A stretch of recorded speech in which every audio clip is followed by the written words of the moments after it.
चुप।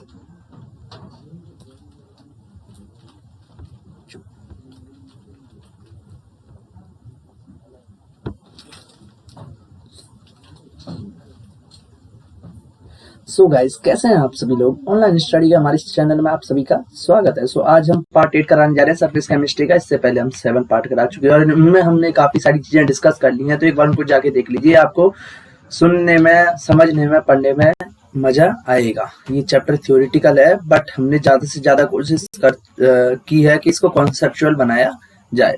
सो आठवें लेक्चर को स्टार्ट करने से पहले इसे लाइक, सब्सक्राइब और शेयर कर दीजिए। So all of these topics we have already discussed in previous lectures.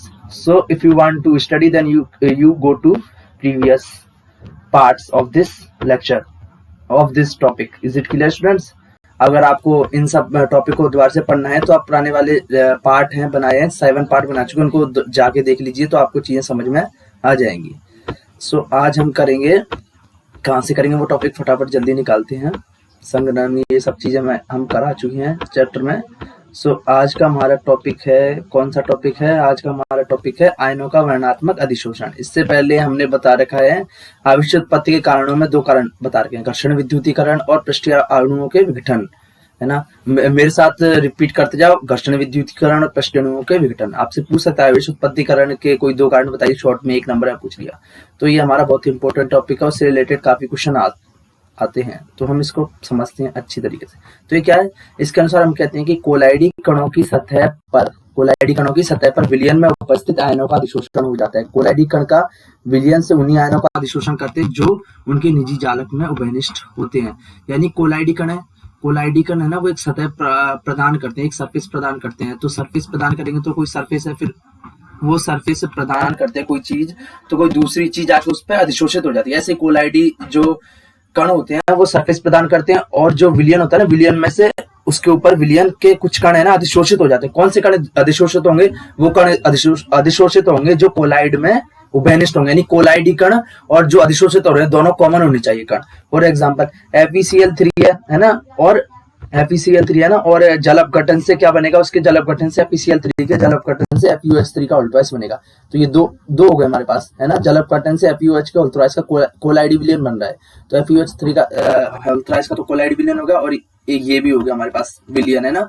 तो अब देखो दोनों में कॉमन क्या आ रहा है? बेनिस्ट कौन सा है? Fe आ रहा है। क्या आ रहा है? Fe आ रहा है। देखो दोनों में Fe आ रहा है ना, आयरन कॉमन आ रहा है, तो दोनों में तो कौन सा अधिशोषित होगा? Fe अधिशोषित होगा। कौन सा अधिशोषित होगा? Fe अधिशोषित होगा। हम समझ सकते हैं। तो इस पर आवेश कौन सा आ जाएगा? आवेश ऑब्वियसली इस पर धनात्मक आवेश आ जाएगा। तो इसको एक बार समझ लेते हैं भाई, इसमें क्या कहा है। वैसे तो मैंने बता दिया है कि देखो FeCl3 का जल अपघटन करेंगे तो FeOH का होल थ्राइस यानी फेरिक हाइड्रोक्साइड बनेगा, और ये कोलाइड विलयन बन रहा है। फेरिक हाइड्रोक्साइड का कोलाइड विलयन बन रहा है, वो FeCl3 के से बना था। तो दोनों में कॉमन क्या रहता है? Fe कॉमन आ रहा है। Fe कॉमन आ रहा है तो देख लो Fe अधिशोषित हो जाएगा, Fe धनात्मक आवेशित हो जाएगा। क्लियर स्टूडेंट्स, समझ गए? अब इसको एक बार मिटा के हम दोबारा से करते हैं। हम आराम से इसलिए करा रहे हैं जिससे आपको समझ में आ जाए। टाइम भले ही ले रहा होगा, पर आपको समझाना सबसे इम्पोर्टेंट चीज है, इम्पोर्टेंट बात है। इसमें देख रखा है, देखो FeCl3 अब गठन करेंगे तो क्या बनेगा? Fe+3 और 3Cl- बनेगा, और फिर जब ये Fe+3 है H2O के साथ रिएक्शन करेंगे तो FeOH का थ्राइस का ये कोलाइड विलयन बनेगा। क्या बनेगा? कोलाइड। क्या बनेगा? कोलाइड बनेगा। कोलाइड बन गया। अब FeOH का थ्राइस कोलाइड बन गया है ना। अब सारे के सारे तो Fe+3 के जो आयन है वो सारे के सारे तो H2O के साथ FeOH का थ्राइस बनाएंगे नहीं, कुछ तो Fe बचेंगे, कुछ Fe बच गए, तो Fe बच गए, तो Fe बच के उनके साथ अधिशोषित हो जाएंगे, अधिशोषित हो गए। ऐसी Ag ये क्या है? Silver iodide. क्या है? सिल्वर आयोडाइड है ना। उसमें Ag+ का अधिशोषण, Ag+ आके अधिशोषित हो जाएगा, तो हमें धनावेशित कोलाइड मिल जाएगा। इस इट क्लियर स्टूडेंट? समझ में आ गया आपको? आप सोच रहे होंगे ये कैसे बना, तो ये ऐसे बना के AgNO3 होगा। चलो यहाँ इसमें समझते हैं। ये नीचे देखा, इसकी रिएक्शन यहाँ पे लिख रखी है, ये रहा। तो आधिक्य सिल्वर नाइट्रेट है ना, क्या आधिक्य सिल्वर नाइट्रेट ज्यादा है, उसको किस में मिलाया जा रहा है? Ki में, पोटेशियम आयोडाइड में मिलाया जा रहा है, तो Agi का कोलाइड बनता है। कैसे बनता है ये हम सब देखते हैं पहले। AgNO3 वो आधिक्य, क्या है? आधिक्य। और के आई से रिएक्शन करेगा तो क्या बनेगा, AgI बनेगा, क्योंकि Ag प्लस है और इसमें I माइनस है, तो टूट जाएगा ना चारों के चारों, Ag प्लस में टूट जाएगा, NO3 माइनस में टूट जाएगा, K प्लस I माइनस, तो प्लस वाला माइनस से जुड़ेगा तो AgI बनेगा और KNO3 बनेगा, है ना। क्या बनेगा हमारे पास, AgI बनेगा। क्या बनेगा, AgI कोलाइड बनेगा, AgI बनेगा। इज इट क्लियर स्टूडेंट्स, समझ में आ रहा है, AgI बन गया हमारे पास, है ना। अब AgI मिल गया, है ना, AgI का तो कोलाइड बन गया, है ना, AgI का कोलाइड बन गया। और हमारे पास जलीय विलयन क्या है, किसका है, जलीय विलयन है हमारे पास किसका, जलीय विलयन है हमारे पास KI का, किसका है, KI का, है ना, KI क्या है। और KI, अब देखो सॉरी गाइस, KI क्या है हमारे पास, कम किस मात्रा में, कम में ज्यादा में, ये हमारे पास आधिक्य में क्या है, सिल्वर नाइट्रेट है, तो यानी KI कम है, सिल्वर नाइट्रेट ज्यादा है, तो KI तो पूरा इसके साथ रिएक्शन कर लेगा, लेकिन कुछ AgNO3 भी बचेगा ना, क्योंकि AgNO3 ज्यादा है, तो हमारे पास AgI तो KI में से पूरा I तो रिएक्शन कर लेगा Ag के साथ, तो AgI बन लेगा, यानी इसमें AgI में पूरा I आ गया, क्योंकि I कम था ना, AgNO3 में AgNO3 ज्यादा था, AgNO3 ज्यादा था, AgI और कुछ AgNO3 बचेगा, क्योंकि सारा का रिएक्शन नहीं कर पाएगा, ये ज्यादा मात्रा में है ना AgNO3। अब दोनों में देखो कौन सा कॉमन आ रहा है, दोनों में देखो कौन सा कॉमन आ रहा है, दोनों में कौन सा कॉमन आ रहा है, दोनों में Ag कॉमन आ रहा है। तो देखो यहाँ पे सॉरी, ये एग्जांपल इस वाले इसका नहीं है, इसका नहीं, ये नीचे वाले का, इसका तो एग्जांपल ये रहा यहाँ पे, ये रहा, तो मैंने भी बताया ना ये इसका है, तो देखो Ag ज्यादा है तो Ag प्लस जुड़ गया। अब इसको दोबारा से एक बार नीचे वाला समझते हैं, सैंपल से अगर समझने में दिक्कत हो रही है तो पीछे जाके एक बार देख लें।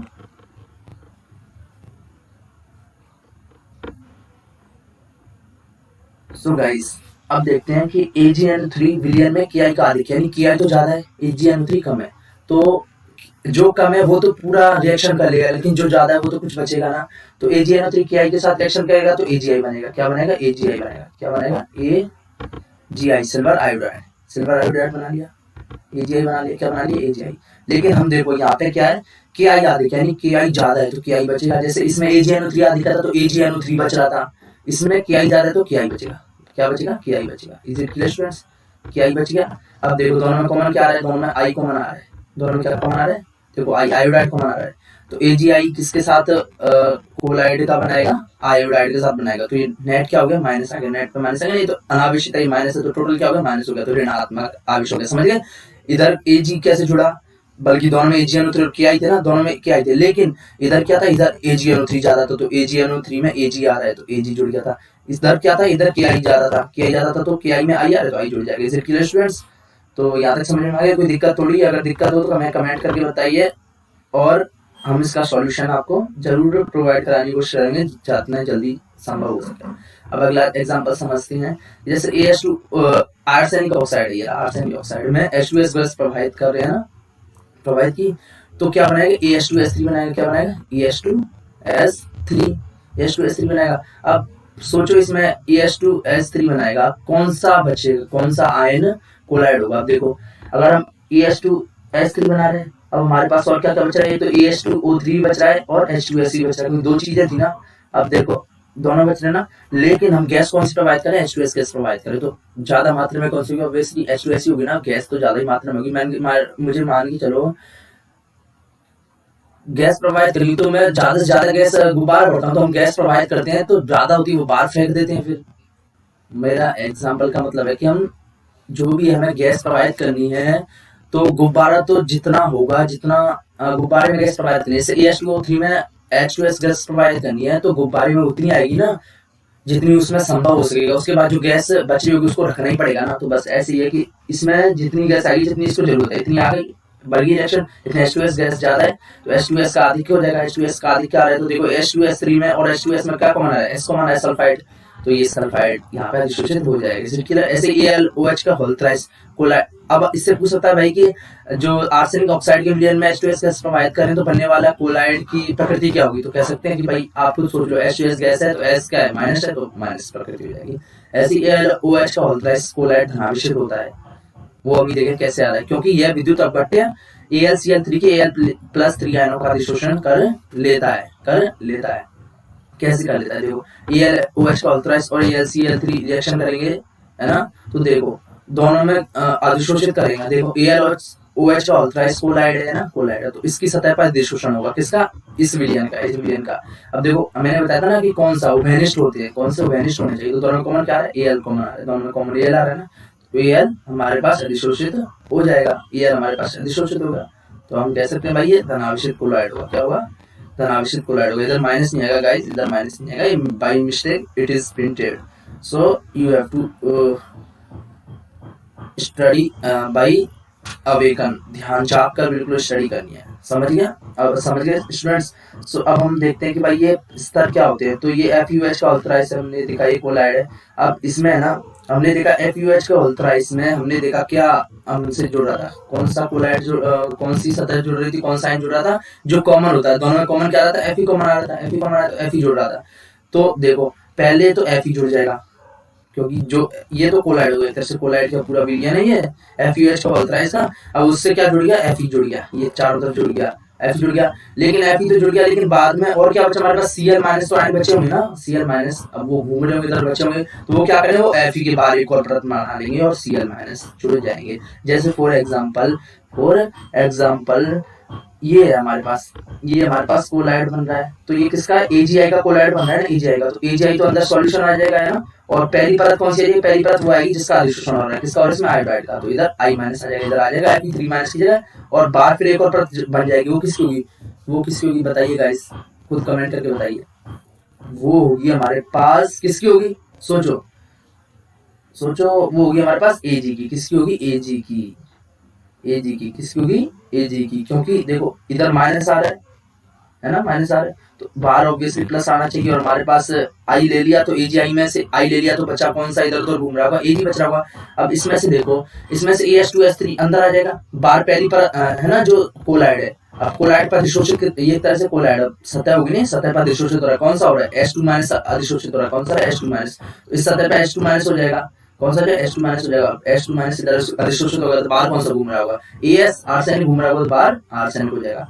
बस ये है कि कोलाइडी कणों की सतह पर अधिशोषित आयन एक वैद्युत स्तर या सतह के रूप में होते हैं, यानी कोलाइडी कणों पर अधिशोषित आयन है, जैसे इधर कौन सा Fe+3 है, इधर Ag+ है, ये I माइनस, ये अधिशोषित आयन होते हैं ना, वो वैद्युत स्तर या सतह के रूप में होते हैं तथा स्थिर रहते हैं, यानी स्टेबल होते हैं, इधर उधर ज्यादा गति नहीं करते। इस स्थिर सतह को प्राथमिक वैद्युत स्तर या स्थिर वैद्युत स्तर कहते हैं, यानी जो सतह होती है स्थिर रहते हैं तो स्थिर वैद्युत या प्राथमिक कह सकते हैं ना, जो प्राइमरी है पहले नंबर की, इसलिए प्राथमिक या स्थिर कह सकते हैं। इस स्तर के चारों ओर विलयन में उपस्थित अन्य आयन, यानी इसके चारों ओर भी एक परत बन जाएगी, और वो किसकी होगी, वो बाकी आयन बच रहे हैं ना, वो जुड़ जाएंगे, तो उपस्थित अन्य आयन एक दूसरा वैद्युत स्तर बना लेते हैं, जिसे क्या कहते हैं, ये स्टेबल, तो ये अनस्टेबल होगा, गतिशील होगा, मूवेबल होगा, तो गतिशील होता है, तथा यह सेकेंडरी विद्युत स्तर होता है, गतिशील विद्युत स्तर कहते हैं। गतिशील क्यों, क्योंकि यह गतिशील होता है। प्राथमिक एवं द्वितीयक स्तर में उपस्थित कुल आवेश मात्रा में बराबर और अपोजिट होता है, इधर प्लस है तो अगला माइनस आएगा, इधर प्लस आ रहा है तो अगला कौन सा चिपकेगा, इससे माइनस वाला चिपकेगा, और नेट इनका क्या होना चाहिए, नेट इनका 0 होता है, नेट बराबर परंतु ये 0 होता है, समझ गए। अब हम अगली स्लाइड लेते हैं, दैट इज विद्युत कण संचलन। सो इसमें यह है कि विद्युत क्षेत्र के प्रभाव में कोलाइड कणों का विपरीत आवेशित इलेक्ट्रोडों की और अभिगमन विद्युत कण संचलन कहलाता है, यानी कि हम इलेक्ट्रोड लगा देंगे है ना, और कोलाइड भर देंगे, तो कोलाइड क्या है, अगर प्लस कोलाइड है तो किस तरफ जाएगा, अपोजिट, इसमें क्या लिख रखा है, विपरीत आवेशित इलेक्ट्रोडों की ओर, यानी अगर जो कोलाइड है माइनस है तो किसकी तरफ भागेगा, प्लस इलेक्ट्रोड की ओर भागेगा। प्लस इलेक्ट्रोड कौन सा होता है, एनोड को प्लस कहते हैं, कैथोड को माइनस कहते हैं, याद होना चाहिए आपको, एनोड किसको प्लस को माइनस कहते हैं। तो अगर ऋणात्मक कोलाइड है तो वो एनोड की यानी प्लस की ओर भागेगा, अगर धनात्मक है तो वो कैथोड यानी माइनस की ओर भागेगा। तो बस यही है कि विद्युत क्षेत्र जैसे लगाते हैं, यानी इलेक्ट्रोड लगा देंगे एक तरह से, तो कोलाइड कण है ना, कोलाइड कण, क्योंकि विद्युत क्षेत्र लगाए तो विद्युत क्षेत्र एक तरह से वो होता है, फोर्स होता है, इलेक्ट्रिक फोर्स होता है एक तरह से, तो अपनी तरफ खींचेगा, किसको खींचेगा, पॉजिटिव वाले साइन को। तो अगर प्लस इलेक्ट्रोड है तो वो माइनस कोलाइड को खींचेगा, ऐसी गति करते हैं, है ना, ये विद्युत कण संचलन कहलाता है, क्योंकि विद्युत कण इसमें गति कर रहे हैं, चल रहे हैं। कोलाइडी कणों का कैथोड की ओर अभिगमन धनकण संचलन कहलाता है, क्योंकि कैथोड क्या होता है, कैथोड में बताया माइनस होता है, तो माइनस है, माइनस अगर कैथोड माइनस इलेक्ट्रोड है तो उस पर कौन सा आएगा, उस पर कौन से आवेश जाएंगे, उस पर कौन सा कोलाइड कण जाएंगे, उस पर माइनस है तो प्लस वाले जाएंगे, तो प्लस वाले जा रहे हैं इसलिए धन कण संचलन यानी धन कण जा रहे हैं। ऐसे एनोड क्या होता है, एनोड प्लस होता है, प्लस पे कौन से जाएंगे, माइनस वाले जाएंगे, तो इसलिए माइनस वाले जा रहे हैं, तो इसलिए ऋण कण संचलन कहलाता है। विद्युत कण संचलन की सहायता से कोलाइड कण पर उपस्थित आवेश की प्रकृति ज्ञात की जा सकती है, ऑब्वियसली पता की जा सकती है। कैसे पता की जा सकती है, जैसे कि अगर हमारे पास इलेक्ट्रोड लगा देंगे, अगर प्लस वाला इलेक्ट्रोड है यानी एनोड, एनोड प्लस होता है, कैथोड माइनस होता है, तो अगर एनोड पे जाके अगर जो सॉल है, जो कोलाइडी कण है, वो एनोड पे जाके चिपक रहे हैं, इसका मतलब क्या है कि प्लस पे जाके चिपक रहे हैं, इसका मतलब है कि जो कण होंगे, जो कोलाइड होगा वो क्या होगा, माइनस होगा, जबकि प्लस पे आके चिपक रहा है। और अगर वो कैथोड यानी माइनस पे जाके कोलाइडी कण जा रहे हैं, माइनस की ओर जा रहे हैं, तो इसका मतलब क्या है, जो कोलाइडी कण होंगे वो प्लस होंगे। तो एक का पता है तो हम दूसरे की प्रकृति ज्ञात कर सकते हैं। जैसे हमें इलेक्ट्रोड की तो पता ही होती है, इलेक्ट्रोड की पता है तो इसकी सहायता से हम दूसरी प्रकृति ज्ञात कर सकते हैं। फॉर एग्जाम्पल कि जैसे AS2S3 के कोलाइडी कण विद्युत क्षेत्र के प्रभाव में एनोड की ओर गति करते हैं, एनोड की ओर गति करते हैं, ये कोलाइडी कण ऋणावेशित होते हैं। इसका मतलब क्या है, एनोड की ओर गति कर रहे हैं यानी प्लस की ओर गति कर रहे हैं, एनोड यानी प्लस होता है, तो प्लस की ओर एनोड क्या होता है, प्लस होता है, क्या होता है, प्लस धनात्मक होता है, तो प्लस की ओर गति कर रहे हैं, तो इसका मतलब क्या है, जो AS2S3 के कोलाइडी कण होंगे वो माइनस वाले होंगे ना, उन पर आवेश माइनस होगा, जबकि तो प्लस की ओर गति कर रहे होंगे, क्योंकि यहाँ पे साफ साफ लिखा है कि विपरीत आवेश की ओर गति कर रहे हैं। तो प्लस की ओर गति कर रहे हैं तो जो कण होंगे वो माइनस होंगे, माइनस वाले होंगे, तो सॉल्व कौन सी होगी, ऋणावेशित होगी। Is it clear students? विद्युत धारा प्रवाहित करने पर आवेशित कोलाइडी कण अपने से विपरीत आवेशित इलेक्ट्रोड पर पहुंचकर अपना आवेश त्याग देते हैं, है ना। और ऑब्वियसली इधर प्लस, अगर मान चलो जैसे AS2S3 है वो एनोड की ओर है, एनोड क्या होता है, प्लस होता है, ये होता है, ये प्लस है, तो जो कण होंगे वो देखो यहाँ गति कर रहे हैं। पहले तो स्टेबलिश थी में, जैसे हमने इनमें विद्युत धारा प्रवाहित की, तो जो कण है AS2S3 के वो कहाँ, वो देखो प्लस की तरफ गति करके ना, ये यहाँ पे एनोड की ओर गति करके देखो, यहाँ पे दल समान अवस्था में थे, अब खींच के यहाँ से ये इस तरफ गति करने लग गया, है ना। और देखो इधर माइनस वाले जा रहे हैं, माइनस ही होंगे ना, क्योंकि प्लस की तरफ जा रहे हैं तो माइनस वाले होंगे, इधर प्लस है, तो दोनों एक प्लस आ गया एक माइनस आ गया, तो क्या कर लेंगे, तो एक तरह से ये क्या कर लेंगे, संयुक्त होकर बड़े बड़े कणों में स्कंदित हो जाएंगे, यानी प्लस और माइनस एक तरह से मिल जाएंगे, क्योंकि एक प्लस एक माइनस है, दो, है ना, अट्रैक्टिव फोर्स लगी, अट्रैक्टिव फोर्स इतनी लगी कि वो आपस में मिल जाएंगे, संयुक्त हो जाएंगे और स्कंदित हो जाएंगे। संयुक्त हो गए तो मान के चलो एक दो लड्डू में छोटे छोटे दाने बूंदी के, उनको लाएंगे पास में, है ना, तो इनको मिक्स कर देंगे, स्कंदित कर देंगे, चिपका देंगे, संयुक्त हो जाएगा, तो क्या बन जाएगा, बड़ा बन जाएगा ना, स्कंदित हो जाएगा, यानी पूरा वो बन गया। ऐसे ही इसमें भी जब वो कण है ना, इसके साथ प्लस वाले के साथ माइनस वाले कण जुड़ जाएंगे तो स्कंदित हो जाएंगे और बड़े बड़े कण बन जाएंगे। अब अगला है कोलाइडी विलयन का स्कंदन। कोलाइडी विलयन का स्कंदन क्या होता है? सो अभी हमने देखा भाई स्कंदन क्या होता है कि अपोजिट और माइनस, मतलब माइनस वाला है तो प्लस वाले की तरफ जाएगा तो वो संयुक्त मिल जाएंगे, मिलने के बाद वो स्कंदित हो जाएंगे, बेसिकली यही है। और इसको लैंग्वेज में कैसे पढ़ेंगे कि किसी कोलाइडी विलयन के अवक्षेप में परिवर्तित होने की प्रक्रिया स्कंदन कहलाती है। अवक्षेप यानी एक तरह से वो दोनों एक प्लस और एक माइनस आपस में मिल जाएंगे तो वो स्कंदित हो जाएंगे, एक परत नीचे तल में जम जाएंगे, तो इसको क्या, ये एक तरह से अवक्षेप ही होता है। तो अवक्षेप आपको वैसे I think that you have already know that concept what is called अवक्षेप। मुझे उम्मीद है कि तुम अवक्षेप जानते होंगे कि भाई इस कॉन्सेप्ट को जानते होंगे कि अवक्षेप क्या होता है। आपने सल्फेट का टेस्ट किया होगा, उसमें अवक्षेप बन रहा होगा सर, तो टेस्ट किया होंगे क्योंकि ये 12th का है तो 11th क्वालिफाई 11th पास करके आई think that you have already no. किसी कोलाइडी विलयन के अवक्षेप में परिवर्तित होने की प्रक्रिया स्कंदन कहलाती है ना। ये कई प्रकार से किया जा सकता है। फॉर एग्जांपल आधिक्य अपवहन, यानी किसी को अपवहन, मैंने बताया था कि भाई झिल्ली में से झिल्ली के अंदर कोलाइडी विलयन रख लिया और बाहर पानी है तो झिल्ली में से जो कोलाइडी कण है वो तो पानी हो पाता है, लेकिन अशुद्धियां पार हो जाती हैं, तो अशुद्धियां तो पार हो जाएंगी, कोलाइडी कण वहीं पर रह जाएंगे, तो हमें शुद्ध पदार्थ मिल जाएगा, शुद्ध कोलाइड मिल जाएगा। तो कोलाइडी कण को शुद्ध करने की टेक्निक थी। तो अगर अपवहन ज्यादा करेंगे तो जो अशुद्धियां तो सारी निकल जाएंगी, लेकिन ज्यादा और कर रहे हैं तो उन पर और प्रेशर आ जाएगा, तो कोलाइडी कण भी उसके साथ साथ बाहर आ जाएंगे और वो स्कंदित हो जाएंगे। क्या हो जाएंगे? स्कंदित हो जाएंगे। और पता है स्कंदित हो गए तो बस हो गया मैटर खत्म। यदि कोलाइड, इसको लैंग्वेज में समझते हैं, यदि कोलाइडी विलयन का अधिक समय तक अपवहन करते हैं तो उसका स्कंदन हो जाता है। स्कंदन हो जाता है, क्यों हो जाता है? क्योंकि अधिक समय तक अपवहन करने पर कोलाइडी कणों पर उपस्थित आवेश पृथक हो जाता है और उदासीन कण परस्पर संयुक्त होकर स्कंदित हो जाते हैं। दैट मीन्स कि ज्यादा समय तक अपवन करेंगे तो आवेश है ना वो अलग अलग हो जाएंगे, कोलाइड कण इधर प्लस प्लस हो जाएंगे, माइनस फिर एक साथ स्कंदित हो जाएंगे, मिल जाएंगे एक तरह से, लास्ट में जाकर मिल जाएंगे और स्कंदित हो जाएंगे।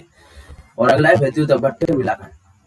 तो ये one of the important topic of this chapter.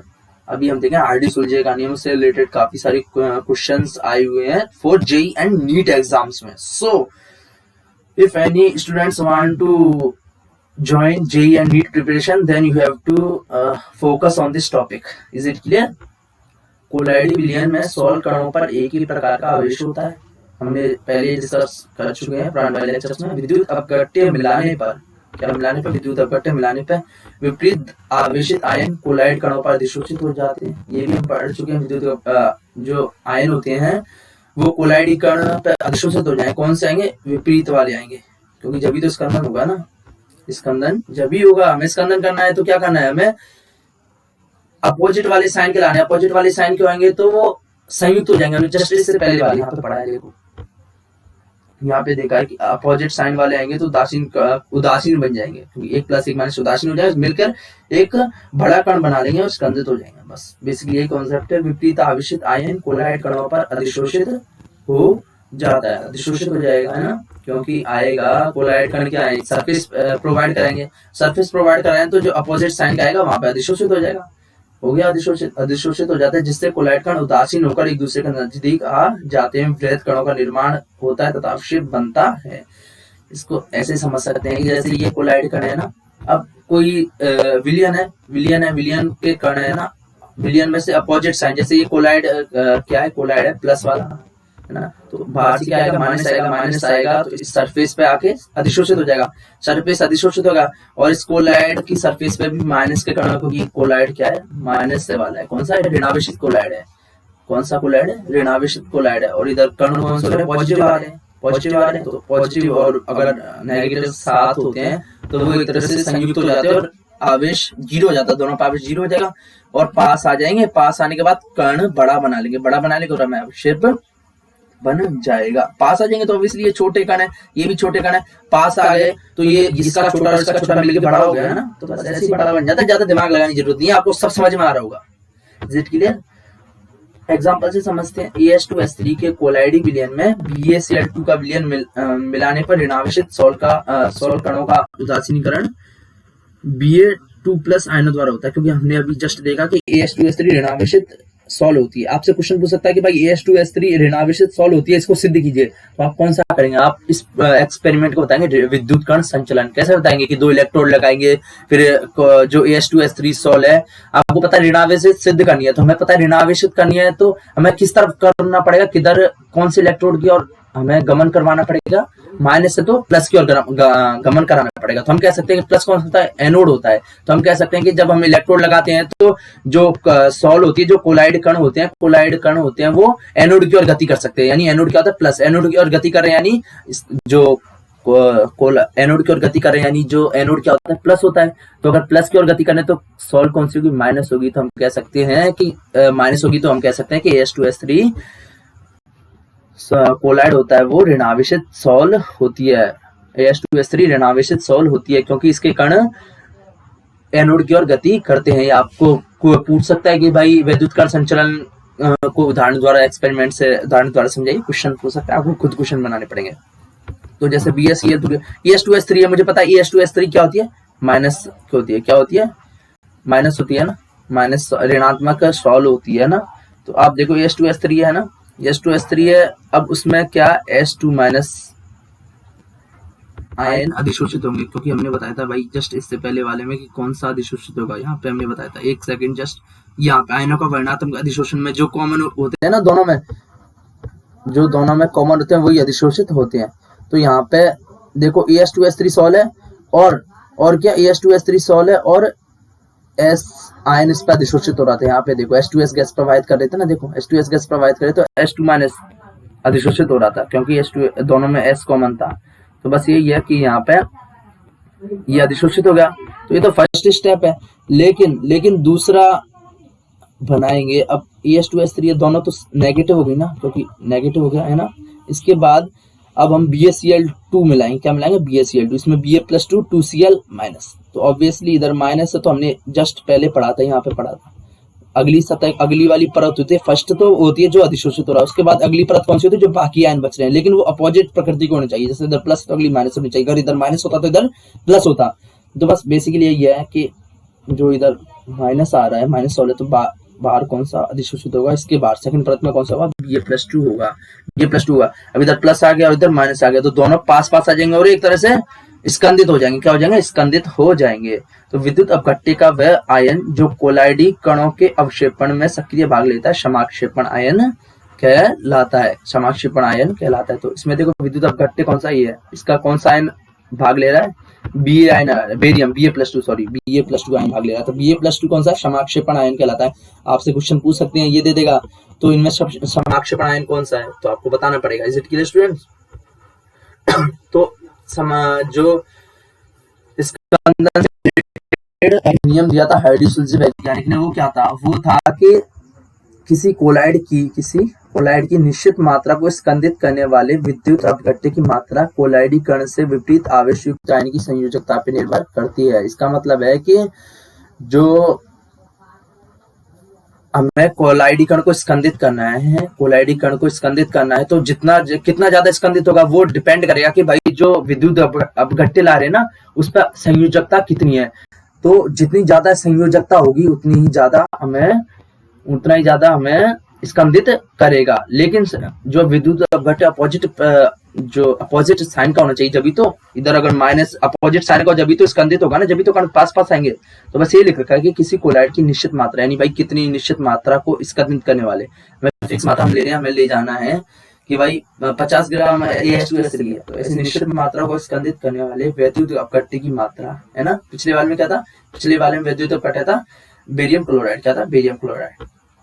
तो विद्युत अपघट्य की मात्रा कोलाइडी कण से विपरीत आवेश, कोलाइडी कण पे मान चलो पिछले में था माइनस आवेश था आर्सेनिक सल्फाइड में, तो उस पर हम प्लस वाला लिए तो अपोजिट साइन होना चाहिए ना। तो बस वही है कि विद्युत अपघट्य की मात्रा कोलाइडी कण से विपरीत आवेश युक्त आयन की संयोजकता पर निर्भर करती है, यानी कोलाइडी कण पे जितना जो आवेश है ना, उसके अपोजिट आवेश वाला विद्युत अपघट्य होना चाहिए, विद्युत अपघट्य होना चाहिए, और उसकी जितनी ज्यादा संयोजकता होगी उतना ही ज्यादा हमारा स्कंदन होगा।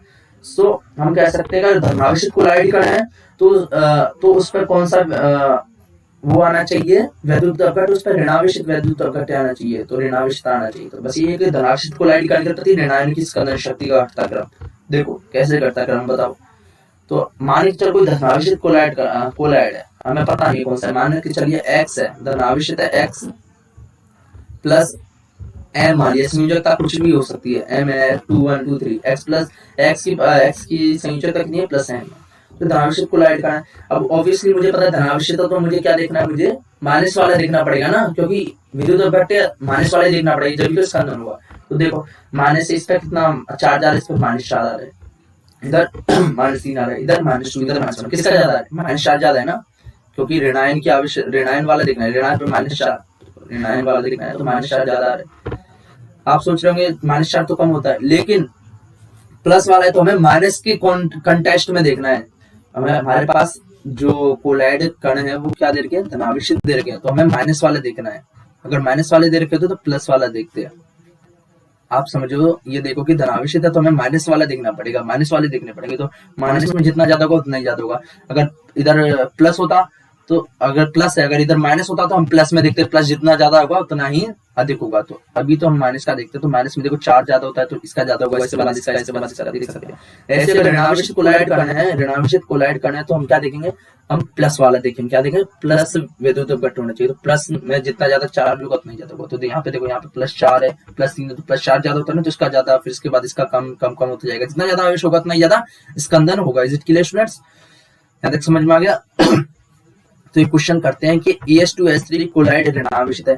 सोचो ऋणावेशित कोलाइड है तो विद्युत अपघट्य क्या होना चाहिए, धनावेशित होना चाहिए। क्या होना चाहिए, धनावेशित। ना सोच लो बस। तो इसके स्कंदन की क्षमता सर्वाधिक किसमें होगी, तो हमें ऋणावेशित कोलाइड है तो धनावेशित चेक करना है। तो यानी प्लस जितना ज्यादा हो, ऋणावेशित कोलाइड है तो हमें धनावेशित चेक करना है, यानी प्लस जितना ज्यादा होगा उतना ही स्कंदन ज्यादा होगा। तो देखो यहाँ पे प्लस कितना है, यहाँ पे +3 आ गया, +3 इधर यानी प्लस होता है, इधर Ca+2 होता है, K+ होता है। तो सबसे ज्यादा आवेश किस पे ज्यादा है, एल्यूमिनियम पे ज्यादा आवेश होता है। Is it clear students, aluminium, क्योंकि हमें प्लस के कॉन्टेक्स्ट में देखना है, हमें माइनस में नहीं देखना। माइनस में अगर देखते तो PO4 -3 आता तो इसका होता, PO4 -3 आता तो इसका होता, लेकिन इधर ऋणावेश दे रखा है तो हमें धन पॉजिटिव वाले कंटेस्ट में देखना है, पॉजिटिव जितना ज्यादा होगा उतना होगा। और इसके अलावा है आर्सेनिक सल्फर, अगला एक और न्यूमेरिकल क्वेश्चन देखते हैं, न्यूमेरिकल नहीं है क्वेश्चन है, कॉन्सेप्चुअल। आर्सेनिक सल्फाइड सॉल्ट पर ऋणावेश है ना, इसकी अवक्षेपण में बदलने की अधिकतम क्षमता किस पे होगी, अवक्षेपण यानी स्कंदन, स्कंदन नहीं तो कहते हैं भाई, अवक्षेपण में बदलना स्कंदन कहलाता है। तो मुझे पता है ऋणावेशित को 100 दे रहा है, तो मुझे किस कंटेस्ट में जाना पड़ेगा, ऋण दे रखा है तो मुझे धन की तरफ जाना पड़ेगा, पॉजिटिव वाला देखना पड़ेगा। पॉजिटिव में जितना ज्यादा चार्ज होगा वही होगा बस। देखो इस पे क्या H प्लस SO4 -2 होता है, तो ये इस पे +1 चार्ज होगा, इस पे +2 होगा, इधर Al +3 हो जाएगा, तो प्लस वाला इधर Na प्लस हो जाएगा, है ना, क्योंकि Na पे तो +1 ही चार्ज हो सकता है। तो ज्यादा किसका हो जाएगा, इसका हो जाएगा, किसका हो जाएगा, सबसे ज्यादा आवेश इस पर हो जाएगा, तो हमारा आंसर क्या हो जाएगा, देव हो जाएगा। इज इट क्लियर स्टूडेंट्स, यहाँ तक समझ में आ गया। और कुछ डेफिनेशन पढ़ते हैं कि विद्युत अपघट्य की वह न्यूनतम मात्रा है जिसकी सहायता से कोलाइड विलयन का स्कंदन या उणन होता है, उसे स्कंदन क्षमता या उणन क्षमता कहते हैं। यानी कि हमें कोलाइड विलयन को स्कंदित करना है तो हमें विद्युत अपघट्य मिलाना पड़ेगा, तो कितना मिनिमम कितना मिलाएं कि जिससे उसका स्कंदन हो जाए, तो मिनिमम है मात्रा, तो मिनिमम इसका कितना मिलाएं कि स्कंदन हो जाए, उसको क्या कहते हैं, स्कंदन क्षमता या उणन क्षमता कहते हैं। बस ये विद्युत अपघट्य की मात्रा कहते हैं। स्कंदन क्षमता का फॉर्मूला होता है कि विद्युत अपघट्य की मात्रा into molarity upon total volume into 100। अभी ये फॉर्मूला है, इसका डेरिवेशन तो पूछेंगे नहीं, आपको याद कर लेना है, क्योंकि काफी कॉन्सेप्चुअल काफी टफ है, और आपको जब जो एग्जाम आने की पॉसिबिलिटी है, सिर्फ आएगा तो न्यूमेरिकल आएगा, मैं चीज काफी सारी देखिए, एक पूछेगा तो आप रख लेना। जैसे इसमें कितनी है, 1 2 3 4 है, तो हमें 3 दे देगा और 1 पूछ लेगा। इज इट क्लियर स्टूडेंट्स, सो जिस विद्युत अपघट्य का स्कंदन मान कम होता है उसकी स्कंदन क्षमता अधिक होती है, स्कंदन क्षमता अधिक होती है, ये आपको समझने की जरूरत है। जिस विद्युत अपघट्य का स्कंदन मान कम होता है उसकी स्कंदन क्षमता ज्यादा होती है ना, यानी स्कंदन मान इनवर्सली प्रोपोर्शनल टू स्कंदन क्षमता, स्कंदन मान equals to proportional to 1 upon स्कंदन क्षमता, यानी एक बढ़ाएंगे तो दूसरा कम होगा, दूसरा बढ़ाएंगे तो पहला कम होगा। उदाहरण के रूप में ऋणावेशित AS2 में अब याद हो गया कि भाई ये आर्सेनिक सल्फाइड पर कौन सा आवेश होता है, ऋणावेशित होती है, क्योंकि बाहर AS2- आवेश आयन जुड़ जाते हैं। विद्युत अपघट्य कौन से, LiCl NaCl, ये देखिए इसकी स्कंदन मान क्या दे रखा है, 57.9 52.9 98.6 38.5 0.9 0.83। अब देख लो इसमें देखने के बाद अब देखो कि स्कंदन मान कम होता है उसकी स्कंदन क्षमता ज्यादा होती है। तो देखो इसमें सबसे कम स्कंदन मान किसका है, स्कंदन मान में सबसे कम मुझे दिख रहा है इसका AlCl3 का, तो इसकी स्कंदन क्षमता सबसे ज्यादा होगी, इसकी स्कंदन क्षमता सबसे ज्यादा होगी, है ना। ये देखो इसके सामने वाला है, और हम वैसे भी देख सकते हैं कि आवेश के हिसाब से भी देख सकते हैं भाई कि ये ऋणावेशित है, तो हमें ऋणावेशित सोले तो हमें विद्युत अपघट्य कौन सा चाहिए, धनावेशित चाहिए। तो सबसे ज्यादा धनावेश किसके पास होगा, सबसे ज्यादा धनावेशित इसके पास +1 +1 +1 +1 सब पे +1, इधर +2 +2 +2 इधर +3, तो सबसे ज्यादा धनावेशित सबसे ज्यादा आवेश इसी पे होगा ना। तो हम सीधे आवेश को चेक करके भी हम कह सकते हैं कि भाई सबसे ज्यादा स्कंदन क्षमता इसी की होगी।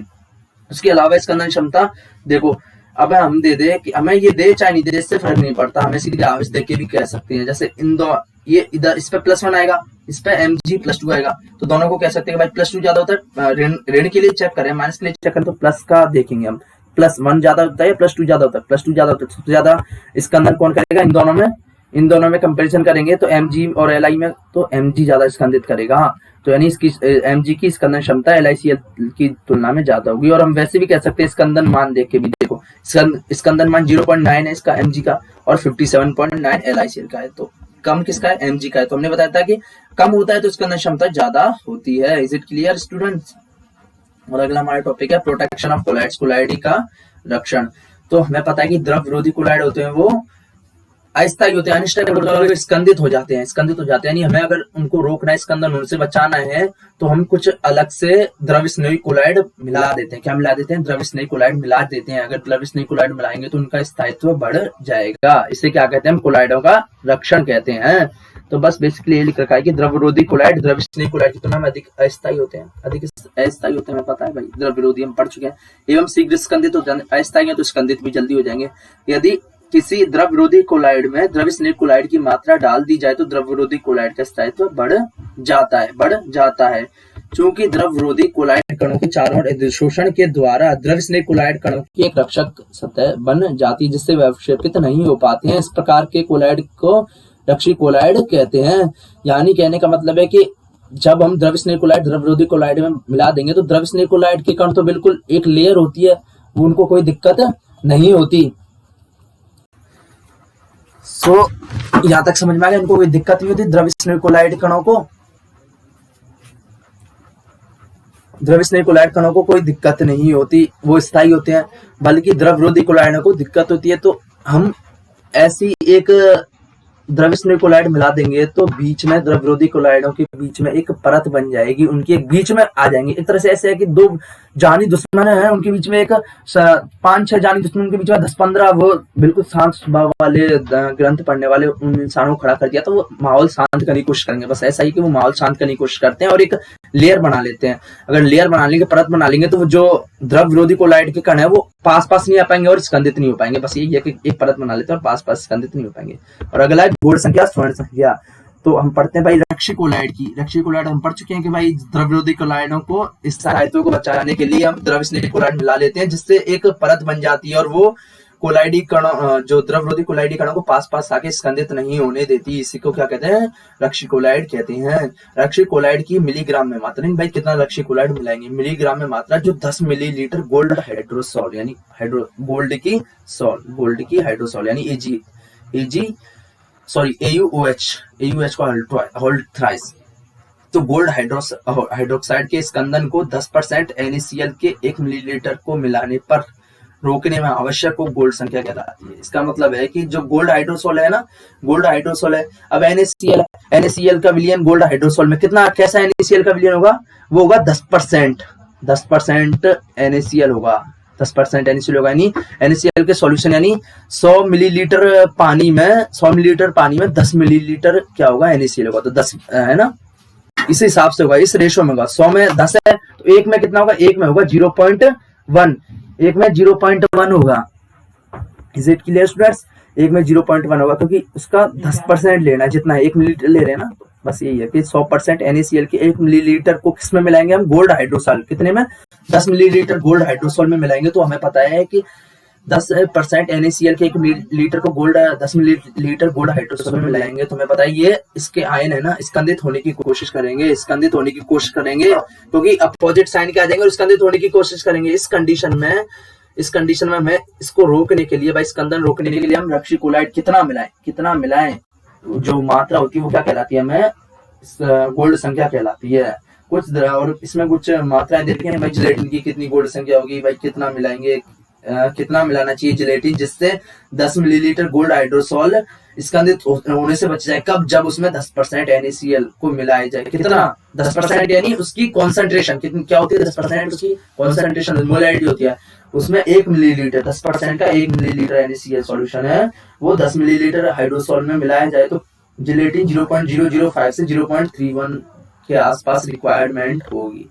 सो दो न्यूमेरिकल्स हैं, निम्न में से किसकी गोल्ड संख्या न्यूनतम होती है? ये सीधा रटने वाला है भाई। देख लो जिलेटिन कितनी होती है? 0.005 0.31 होती है। अंडे की एल्बुमिन यानी एल्यूसिन, इसकी देखो 0.15। गम एल्बुमिन यानी अरेबिकॉन और स्टार्च देखो इन सब में सबसे मिनिमम किसका है? सबसे मिनिमम देखो जिलेटिन क्या है, इसका ऑप्शन क्या हो जाएगा? ए हो जाएगा। इसके अलावा स्वर्ण संख्या संबंधित, स्वर्ण संख्या किससे संबंधित है? हमने बताया कोलाइडों का रक्षण है रक्षी कोलाइड से। स्वर्ण संख्या क्या है? रक्षी कोलाइड की मात्रा तो यहाँ पे आ जाएगा, देखो रक्षक कोलाइड से। विद्युत कण संचलन से हो नहीं सकती, ये तो नहीं हो सकता। पर्पल ऑफ कैसे से क्या होता है स्टूडेंट्स? अब हमने पढ़ाया था भाई संगणन विधि, भाई संगणन विधि याद आ रहा है कुछ? सिल्वर का जो कोलाइड होता है, सॉल होती है, वो ब्लू रंग की होती है जिससे क्या कहते हैं हम? कैशियस पर्पल कहते हैं। ये देखो आपको बताते हैं, एक बार रुक जाओ, आपको बताते हैं जल्दी से। यहाँ पे हुआ, ये रहा देखो गोल्ड की AU का कोलाइड बैंगनी रंग का होता है, तो ऐसे कैशियस ऑफ पर्पल कहते हैं। सो यहाँ तक समझ में आ गया आपको? अब हम आगे चलते हैं, ये हमने पढ़ा रखे हैं, ये भी पढ़ा दिए। अब है हमारा पायस। व्हाट इज कॉल्ड पायस? सो अब हम इस टॉपिक को अगले लेक्चर में ले जाएंगे। अगले लेक्चर में बस अब अगला लास्ट लेक्चर है, उसमें हमारा पूरा कंप्लीट हो जाएगा। क्या पायस कंप्लीट हो जाएगा, पायस के गुण पढ़ाए जाएंगे, कोलॉइड का अनुप्रयोग, बस यहाँ पर खत्म हो जाएगा। कोलॉइड का अनुप्रयोग, पायस और कोलॉइड का अनुप्रयोग, दो टॉपिक बाद में, उससे रिलेटेड काफी सारे क्वेश्चंस भी कराए जाएंगे। सो आपको ये वीडियो कैसा लगा हमें कमेंट करके बताइए, और बढ़िया लगा हो तो इसे लाइक, सब्सक्राइब और शेयर कीजिए। Thank you, have a nice day, bye bye, see you soon.